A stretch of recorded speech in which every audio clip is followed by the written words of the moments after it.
Bismillahirrahmanirrahim. Assalamu alaikum, my dear students. I am Shahad Wahid, your biology teacher. और मैं कोशिश करता हूँ कि अपने लेक्चर को एक बहुत ही खूबसूरत दुआ के साथ शुरू किया जाए और वो है रब्बे ज़िदनी इल्मा. My dear students, we are going to finish this very mammoth chapter today with a very mammoth group of the organisms. और जब मैं वर्ड यूज़ करता हूँ मैमथ, इसका मतलब होता है very large, very huge organisms.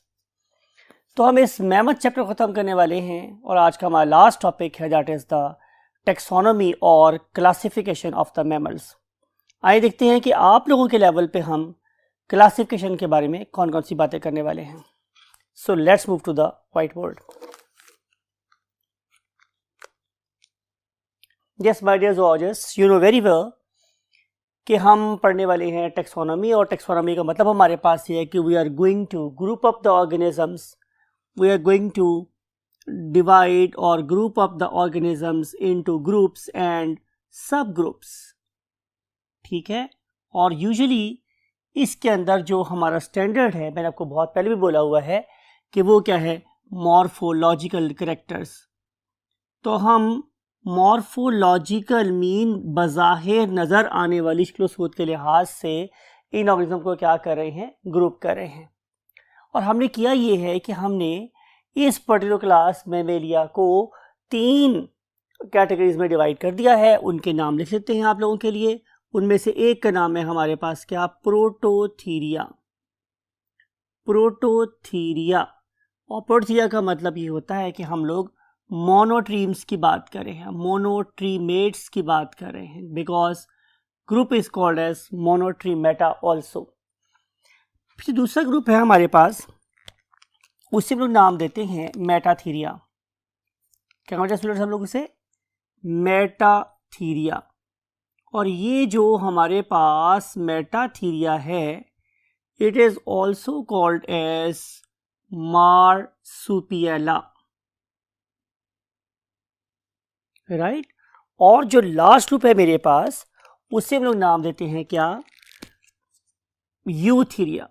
Whenever I use the word you, बहुत दफा बताया आप लोगों को, तो इसका मतलब होता है मॉडर्न. तो थीरिया का मतलब क्या होता है डिस्कस करते हैं. भाई ये लास्ट ग्रुप है, इसका नाम है यूथीरिया.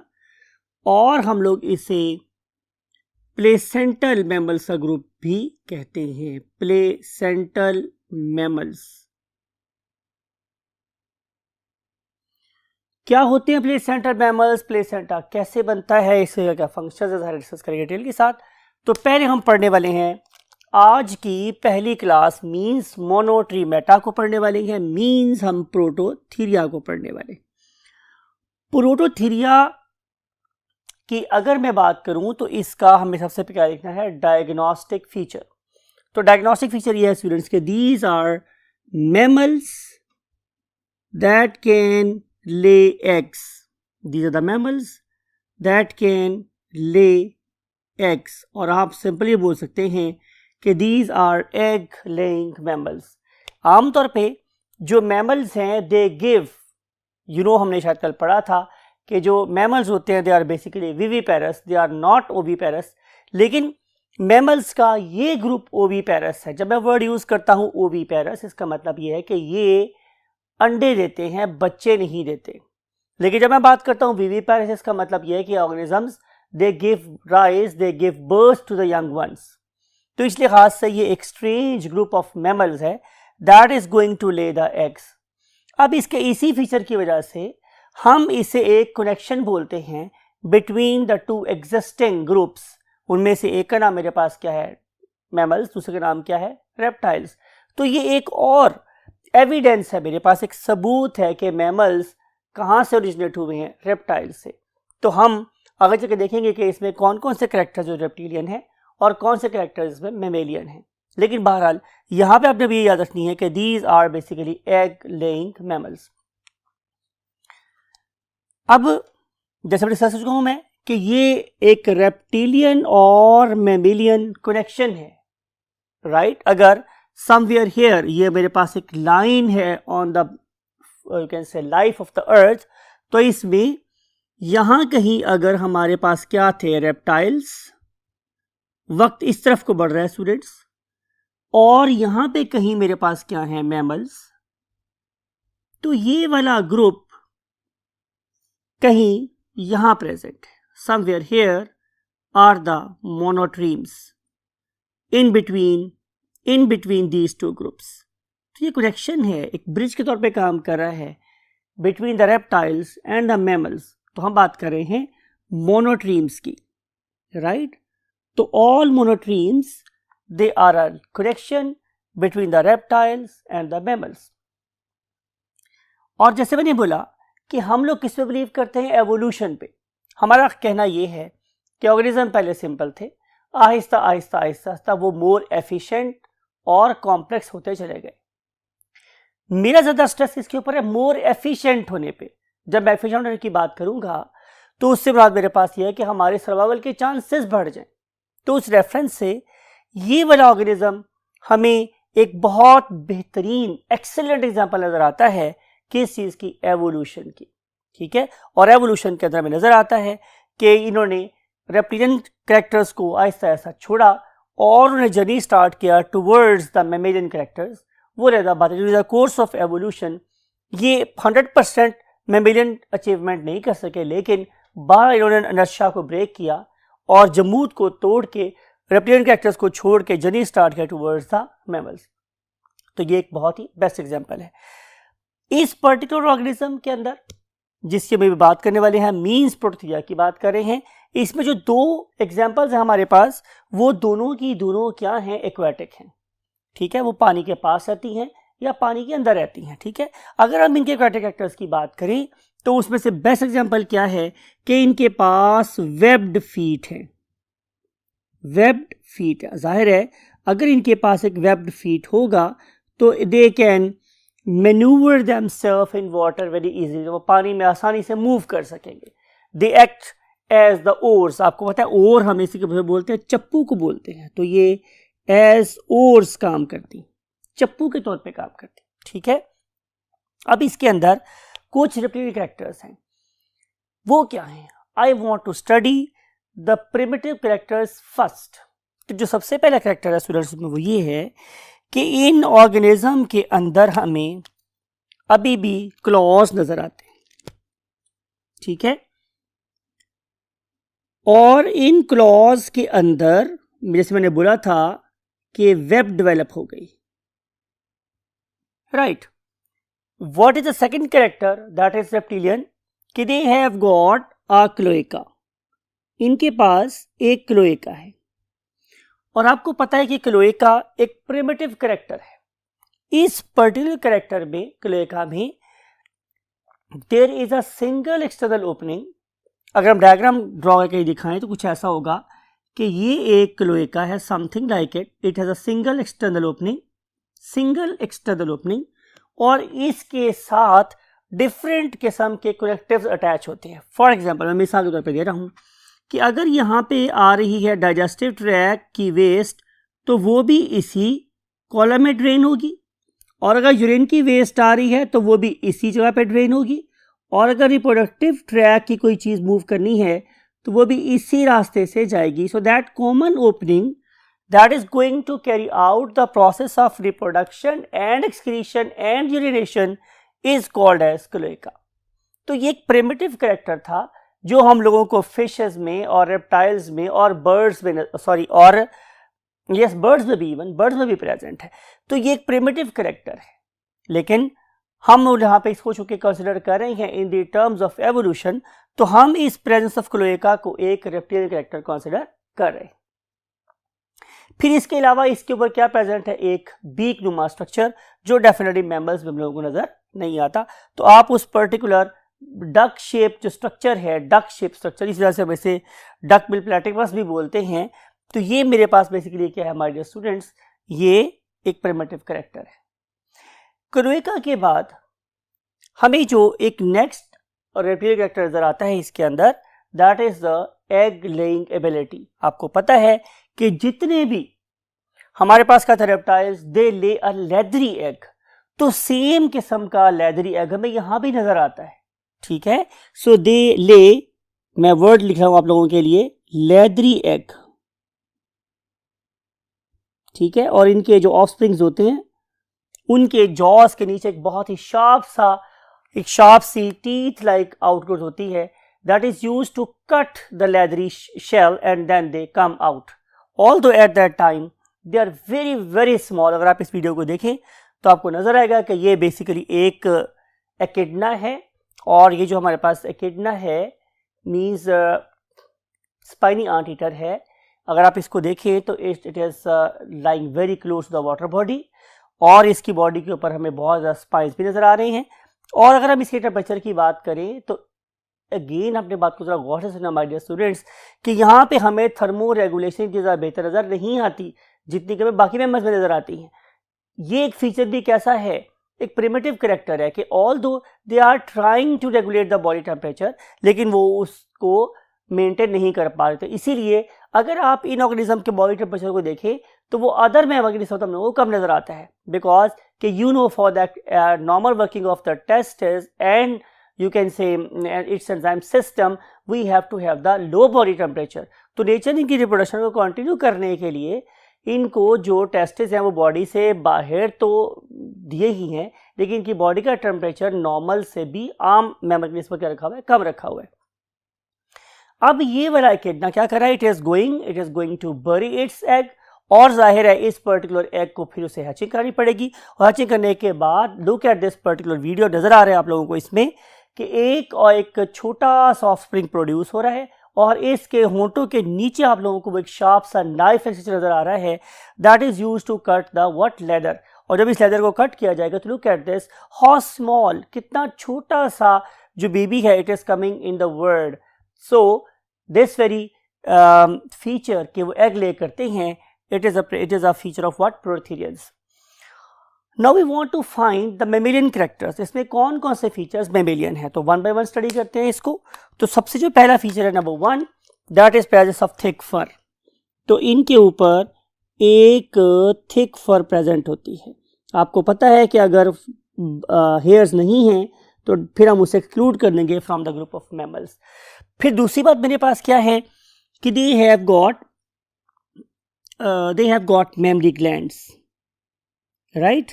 और आपको डिस्कस किया था हमने कल कि मेमरी ग्लैंड्स को हम मिल्क ग्लैंड्स भी बोलते हैं, और इन पर्टिकुलर मिल्क ग्लैंड में से जाहिर है मिल्क रिलीज होता है, that is used by the parents to nurture of course their kids.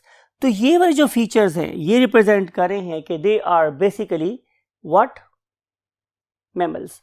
इसके अलावा अगर मैं इनकी थर्मोरेगुलेशन की बात करूं तो they are better adapted organism as compared to reptiles, ठीक है। तो they can carry out thermoregulation as well। तो एक ऐसा ऑर्गेनिज्म थर्मोरेगुलेशन भी कर सकता हो और एमनियोट भी हो, उसे हम लोग क्या बोलेंगे, mammal. And now we want to see the examples. For this purpose move to the next part of the word. Yes my dear students, examples है मेरे पास 2, जिनमें से पहली एग्जांपल का नाम क्या है, डक बिल प्लेटिपस, राइट।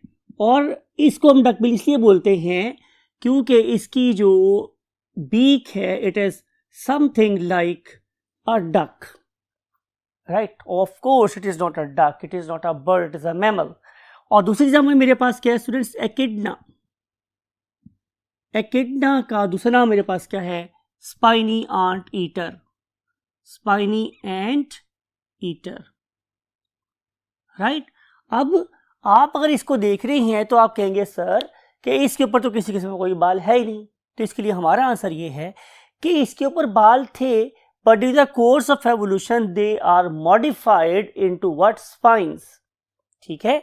तो इस लिहाज से ये प्रॉपर एक मैमल है। और जैसे मैंने आपको लास्ट में भी बोला था कि ऑन्टोजेनी रिकैपिचुलेट्स फाइलोजेनी। तो आप इसकी डेवलपमेंटल स्टेजेस को देख के क्लेम कर सकते हैं, दावा कर सकते हैं कि definitely this organism was a hair bearing organism.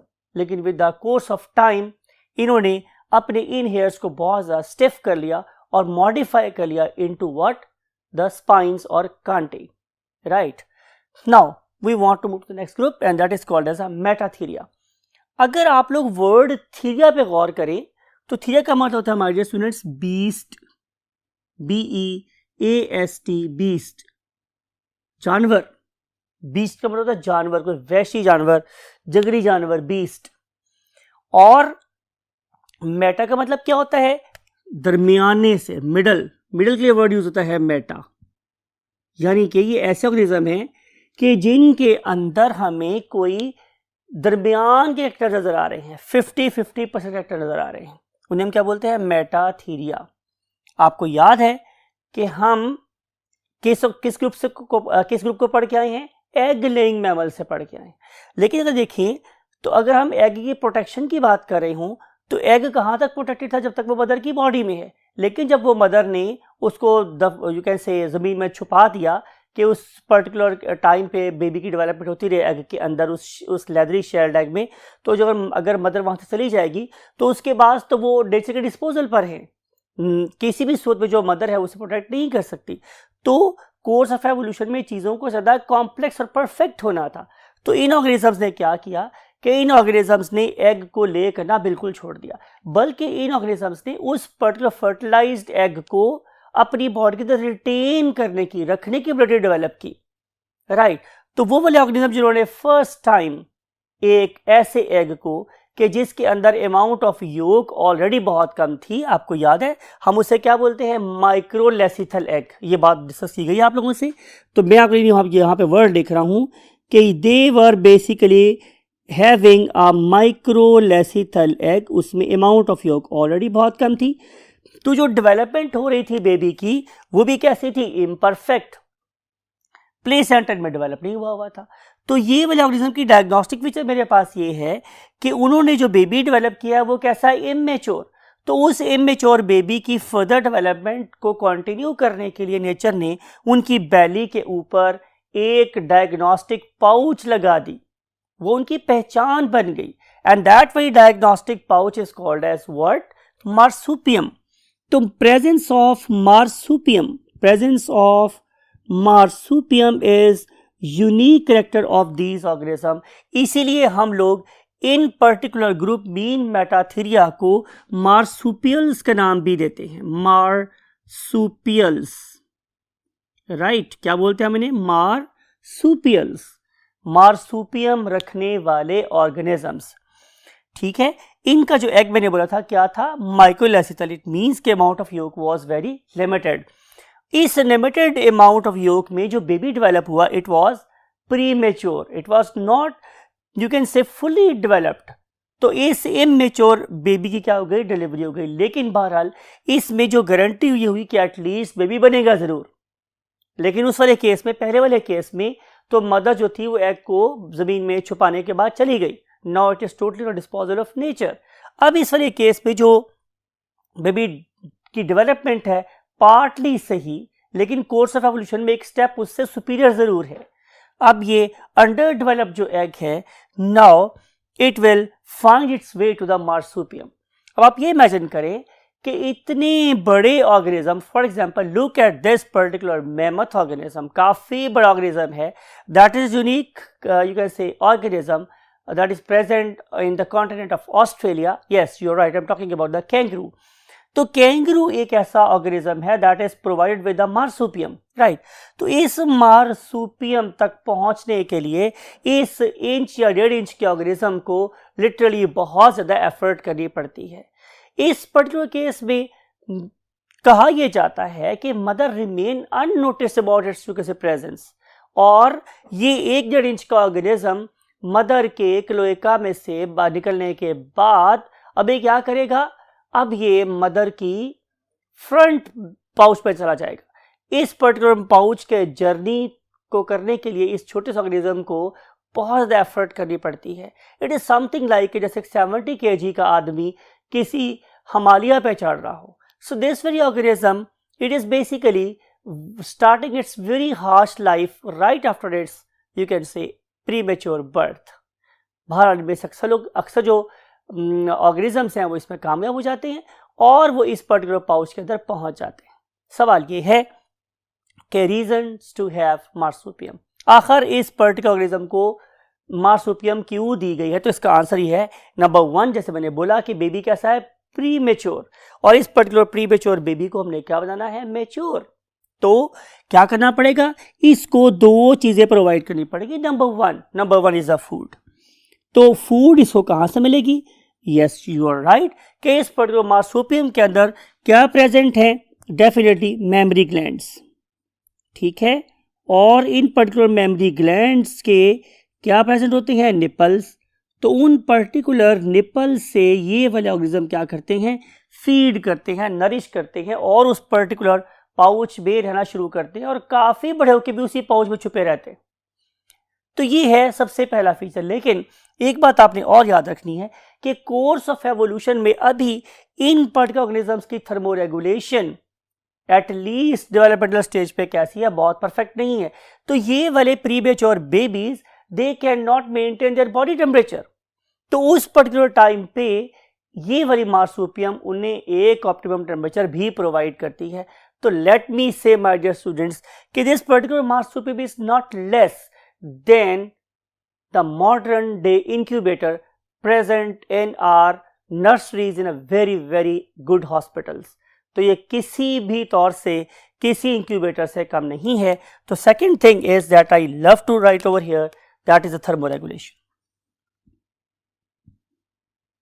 तो न्यूट्रिशन और थर्मोरेगुलेशन ये दो चीजें हैं जो बेसिकली मार्सुपियम के यहां पे होने की बेसिक रीजन है। अब रोल ऑफ मार्सुपियम लिखते हैं। तो number one is to provide food,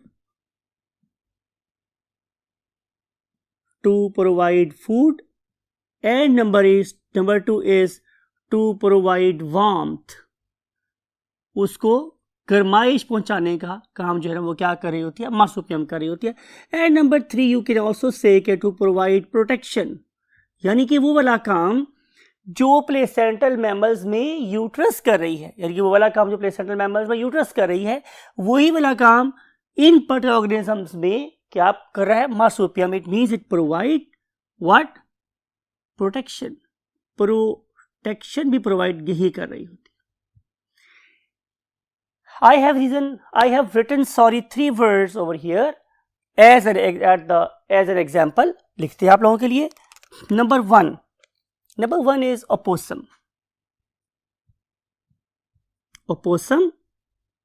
Number two is kangaroo, and number three is Tasmanian wolf।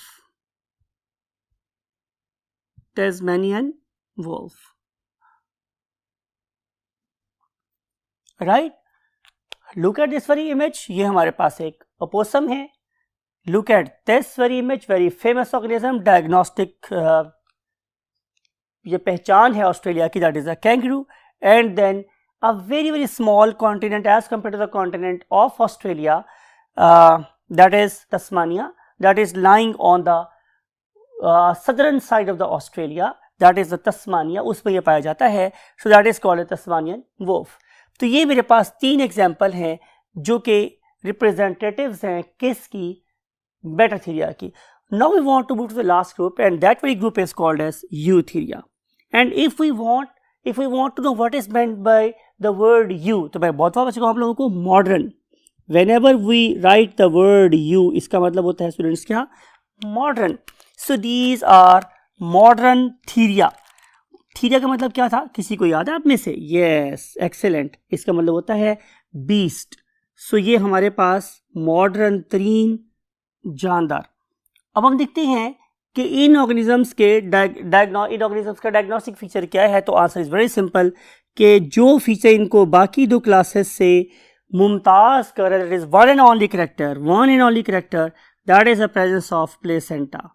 कि इनके पास एक यूनिक चीज प्रेजेंट है जिसे हम लोग के नाम कर देते हैं प्लेसेंटा।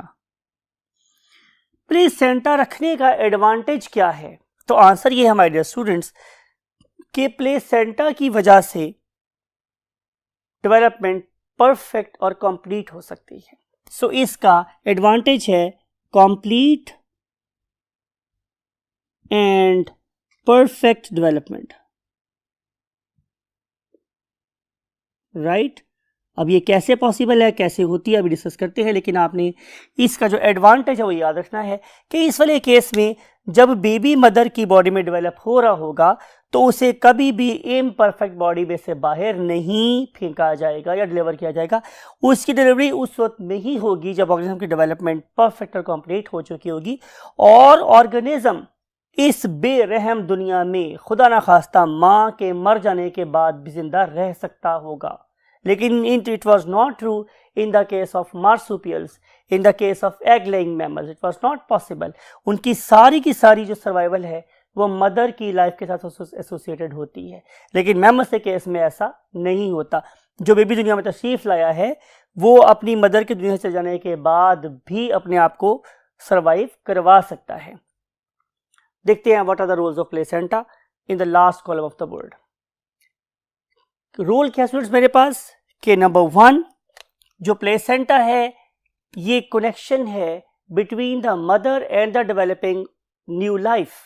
ठीक है, इस वाले केस में अगर आप मेरे हाथों की तरफ देख रहे हो तो इट इज सम, चलें ये फर्ज कर लेता हूं कि ये जो मेरे मार्कर्स हैं they are you can say the structures of my great mother. ये मेरी मदर की फीटस, मेरी मदर के यूट्रस में क्या थे, कनेक्शंस थे, और ये मेरी बॉडी के कनेक्शंस हैं। ये आपस में से प्लग इन होते, जहां पे ये दो चीजें आपस में जुड़ती हैं, प्लग इन होती हैं, उस पर्टिकुलर जगह को मैं क्या नाम देता हूं, प्लेसेंटा।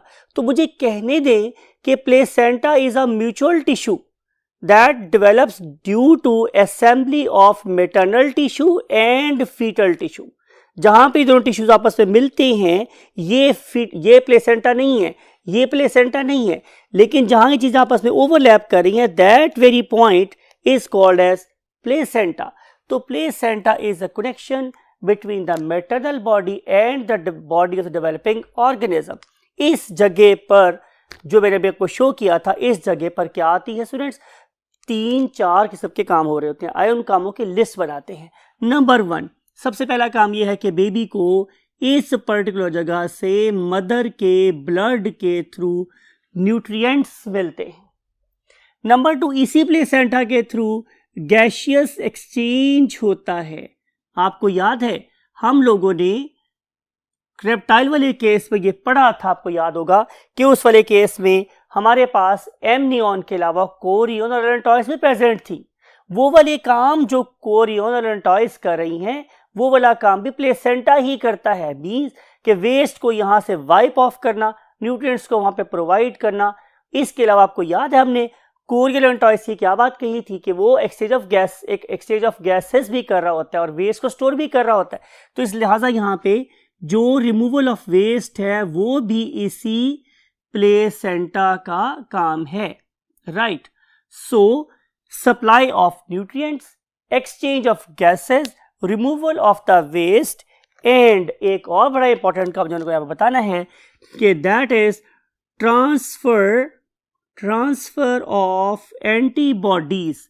मदर ने अपनी जिंदगी के दौरान में जितने भी एनिमीज को पहचाना और उनके खिलाफ जितनी भी एंटीबॉडीज बनाई, बिलीव यू मी के mother the great organism on the face of earth वो क्या करेगी कि वो अपने तमाम एक्सपीरियंसेस अपने दुश्मन के बारे में, उसके खिलाफ की गई तमाम कुव्वत मुदाफ़ियत के यू कैन से गेन्स वो इसी प्लेसेंटा के थ्रू अपने बेबी को नवाज देती है।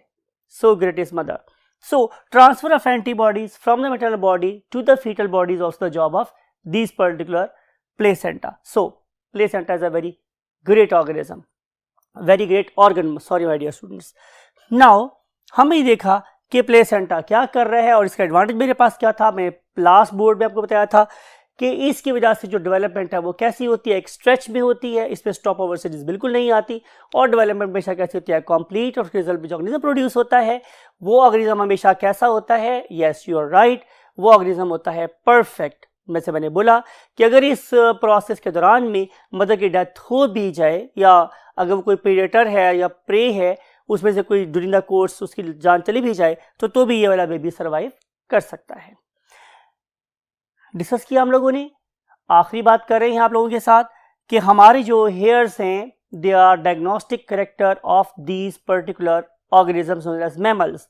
लेकिन हमें हर जगह मैमल नजर नहीं आते, हमें बाज़ जगहों पर स्पाइन नजर आती है, बाज़ जगहों पे स्केल नजर आते हैं। स्पाइन की बातें मैं आप लोगों से अभी कर चुका हूं, आपको याद होगा कि हमने स्पाइन की बात की थी स्पाइनी एंट ईटर के केस में, राइट। तो spiny ant eater is an example of organism that has got modified hairs. अब हम बात करेंगे कि क्या कोई ऐसा ऑर्गेनिज्म भी है कि जिसके ऊपर मॉडिफाइड स्केल्स हैं, तो we say why not, we have example, and example is pangolin. It is not penguin, it is pangolin, right? Last thing is the few examples of these particular perhaps आपको याद होगा कि मैंने कल यहाँ पे एक क्या लिखा था, वर्ड लिखा था यूबिक्विटस। उसका मतलब ये था कि ये वाले ऑर्गेनिज्म दुनिया के किसी भी एनवायरनमेंट में सर्वाइव कर सकते हैं। और इस रेफरेंस से अगर आप कुछ एग्जांपल देना चाहें तो सबसे पहले हम एग्जांपल दे रहे हैं एक्वाटिक मैमल्स की, yes this whale and then this particular dolphin. These are the two examples of what fish like और एक्वाटिक मैमल्स। अगर आप लोग डकबिल प्लैटिपस की बात करें तो वो भी मोस्ट ऑफ द टाइम कहाँ रहता है, वाटर में, तो it is another example of the mammals. Then you can see the carnivore group, और कार्निवोर आपको पता है जो गोश्त खाते हैं, उसमें this particular lion and then this very famous organism hyena, and then this leopard, this puma, and then this jaguar. These are all examples of carnivorous organism. Even this dog and cat, they are also carnivorous organisms. और अगर हम लोग इसी group में दुनिया में जो rule कर रहा है उसकी मैं एग्जाम्पल और डिस्क्राइब करूँ तो उनमें क्या शामिल हो जाएंगे, herbivores. तो herbivores में look at this, you can say hoofed organism, that is a zebra, and then horse, and then donkey. These are all hoofed organisms. One of the mammoth organism on the face of earth, that is also herbivore, that is elephant. Look at its trunk and its modified, you can say, teeth. Those are called as the what, tusk of the elephant. और इसी के लिए इसे किल भी किया जाता है, मारा भी जाता है, बिकॉज एक बहुत वृद्धि चीज थी दुनिया में, बहरहाल अब इसकी वर्थ खत्म हो गई है। और इसके अलावा आप लोगों को यहाँ पे नजर आएंगे रोडेंट्स। ये कुतर के खाने वाले जानवर हैं, चीज को च्यू करते हैं, कट करते हैं, बाइट करते हैं बहुत फोर्सफुली। उसमें आप लोगों के पास ये रैट्स नजर आ रही हैं आप लोगों को, and this are the squirrels, ठीक है। तो इसके अलावा आप लोग नजर आएंगे यहाँ पे फल खाने वाले यू कैन से ऑर्गेनिजम्स, जिनमें खास तौर पे मंकी शामिल है, इन्हें हम लोग फ्रूगीवोरस ऑर्गेनिज्म के नाम देते हैं। सो these are few examples। अभी भी माइंड में बहुत कुछ आ रहा है, विश के मैं आपके लिए बोलूँ। For example look at this flying mammals, the very excellent example is a bat. और ये जो बैट है इसके अपने पास कोई विंग्स या फेदर्स नहीं होते, बल्कि इट इज अ पेंटाडिक्टाइलस ऑर्गेनिज्म। और इस पेंटाडिक्टाइलस ऑर्गेनिज्म के जो डिजिट्स है, मीन्स जो आखिरी उंगलियां हैं इसकी, उसके दरम्यान में वेब डेवलप हो गई है, और ये वेब उसकी बेली के साथ भी अटैच है, और इस के दरम्यान में जो मेम्ब्रेन डेवलप हो गई है उसके थ्रू ये हवा को प्रेस करके उड़ती है। इसके बारे में एक और इंटरेस्टिंग बात ये है कि ये अंधी होती है, इसकी आंखें नहीं होती, राइट। और फिर भी ये बहुत स्पीड पे फ्लाई करते हुए कभी भी किसी से नहीं टकराती। तो उसके पीछे जो रीज़न है, that is a very unique technology that is present in the nature, that is called as echolocation. Whenever we use the term echolocation, इसका मतलब ये है कि ये ऑर्गेनिज्म अपने मुंह से खास किस्म की आवाज़ पैदा करता है, और ये आवाज़ जब टकरा के वापस लौटती है तो उसके डिस्टेंस के लिहाज से ये अंदाज़ा करता है, गैस करता है कि इस टाइम ये ऑर्गेनिज्म कहाँ प्रेजेंट है। फिर और भी बहुत से एग्जांपल्स हैं जो यहाँ पे कोट की जा सकती हैं, लेकिन आई वांट कि हम अभी यहाँ पे रुकें और नेक्स्ट चैप्टर जो कि that is bioenergetics, very important topic, उसके बारे में सोचें और अपने आप को एनर्जाइज करें। टिल दैट टाइम कि आप अपने आप को एनर्जाइज करके कोई अच्छी सी फूड खा के नेक्स्ट चैप्टर में मेरे पास आएँ।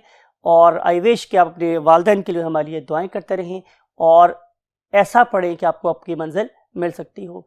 इन तमाम नेक ख्वाहिशात के साथ इस चैप्टर से मैं चाहता हूँ आप लोगों से इजाज़त, एंड आई वांट टू से यू बाय बाय।